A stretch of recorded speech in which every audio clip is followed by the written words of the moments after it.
They say one person's trash is another person's treasure. And honestly, that's been the entire theme of this channel, but this might be the craziest example yet. Last week, I picked up this trash PC for just $1. Yeah, $1. And trust me, it looked exactly like you'd expect. Missing panels, no power supply, no storage, terrible specs. This thing couldn't even run the most basic games. I tried upgrading it before, but it still felt kind of pointless. But this time, I went all in. Better performance, cleaner look, full transformation. So today, we're taking this piece of e-waste and turning it into something way more interesting. Let's bring it back to life. A lot of people keep asking me, why do I have so many old PCs? Well, it's actually pretty simple. With Windows 10 reaching end of support and Windows 11 requiring newer hardware, a lot of these older machines just don't meet the requirements anymore. So what do businesses do?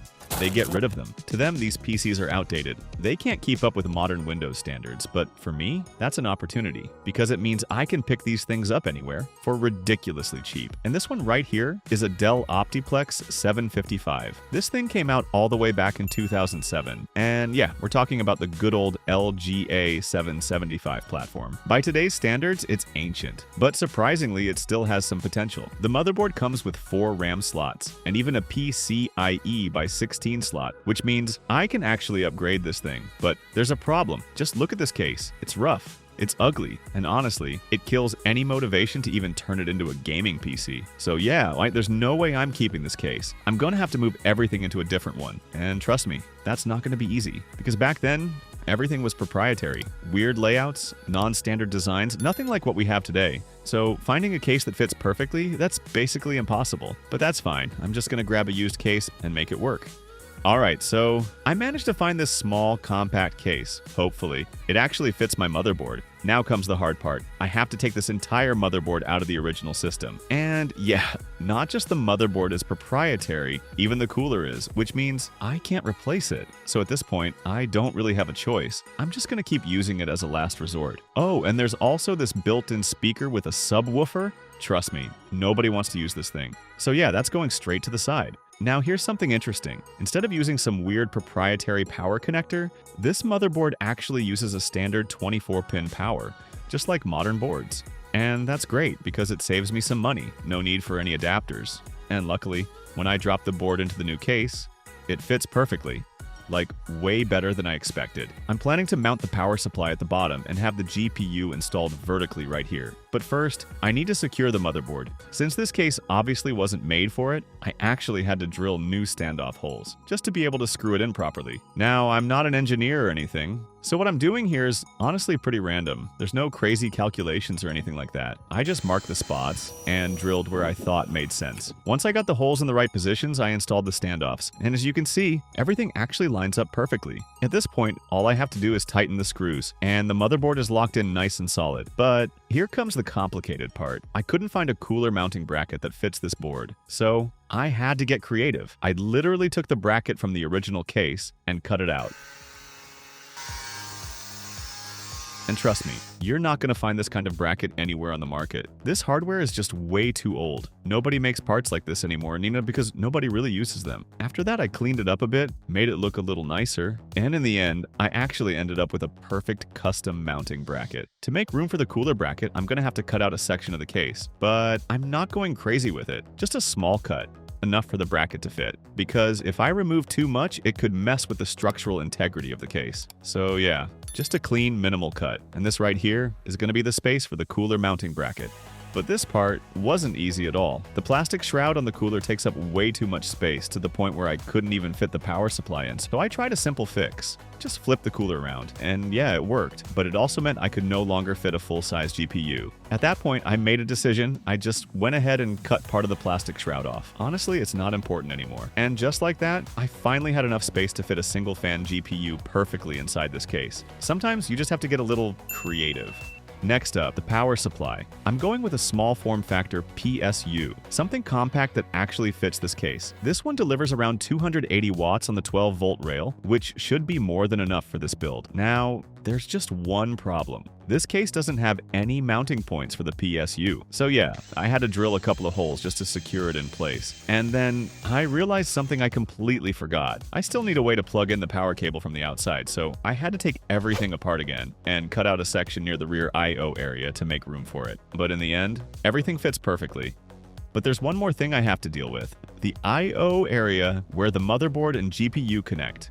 And honestly, there's no way around it. I'm gonna have to cut the case again. The goal here is simple. Just open up enough space so I can actually access all the ports. Before doing that though, I made sure to remove all the components. Because metal dust getting into the board? Yeah, that's an easy way to kill everything. After the cut, I mean, it's not the cleanest job in the world, but it works. And at this point, that's really all that matters. I did run into another issue with the GPU I/O bracket. I had to force it back into shape just to make it fit. Not ideal. But hey, it gets the job done. And yeah, after everything's done, I'm actually really happy with how this turned out. It kind of looks like a Frankenstein PC, but honestly, that just makes it even cooler. Alright, last thing on the list, the CPU cooling. I'm not going anything crazy here. As long as I can position a fan close enough to the heatsink tower, it should be more than enough to keep things cool. Now let's talk about the upgrades. For the CPU, I went with the Intel Core 2 Quad Q9550, basically one of the most powerful chips you can get on this platform. It's a 4-core, 4-thread CPU running at 2.83 GHz. I picked it up for just 20 bucks, and it absolutely destroys the old Intel Core 2 Duo E6550 in every way. Back in 2008, this thing was an absolute beast. You had to spend around $316 to get one. For RAM, I added another 4 GB, bringing the total up to 8 GB. And for the GPU, I'm using a NVIDIA GeForce GTX 1050 Ti with 4 GB of RAM. Once everything was put together, this thing is solid. Like, you could literally move it around, transport it, and not worry about parts coming loose. I also added an intake fan to improve airflow inside the case just to keep everything running a bit cooler. Alright, now it's time for the fun part. Let's jump into some gaming tests and see how much performance we actually gained from these upgrades. But things didn't go exactly as planned. When I tried launching CS2, I immediately ran into problems, and yeah, the issue seems to come from the CPU. This game just doesn't really support older chips like the Core 2 Duo anymore. So yeah, no luck there. Alright, let's move on to something else. Next up, Left 4 Dead 2. Running at max settings, the performance is actually great. When there are no zombies around, FPS can go up to around 160. But when things get chaotic, lots of zombies, gunfights everywhere, it drops to about 100 FPS. Overall, it handles this game really well. Next, I tested Tomb Raider. At high settings, FPS sits around 100 most of the time. During intense combat with multiple NPCs, it can drop to around 60 FPS. But keep in mind, we're running on an 18-year-old CPU here. So honestly, I have no complaints. Now for something more demanding? The Witcher 3 Wild Hunt. At low settings, the CPU is basically working at full load, but surprisingly the FPS stays pretty stable, hovering around 40 FPS. And for a story-driven game like this, that's totally playable. I also tested Minecraft. At 10 chunks, the game runs at over 100 frames per second consistently. But when I pushed it up to 32 chunks, frames per second started to drop, which makes sense. This CPU is limited in both core count and processing speed.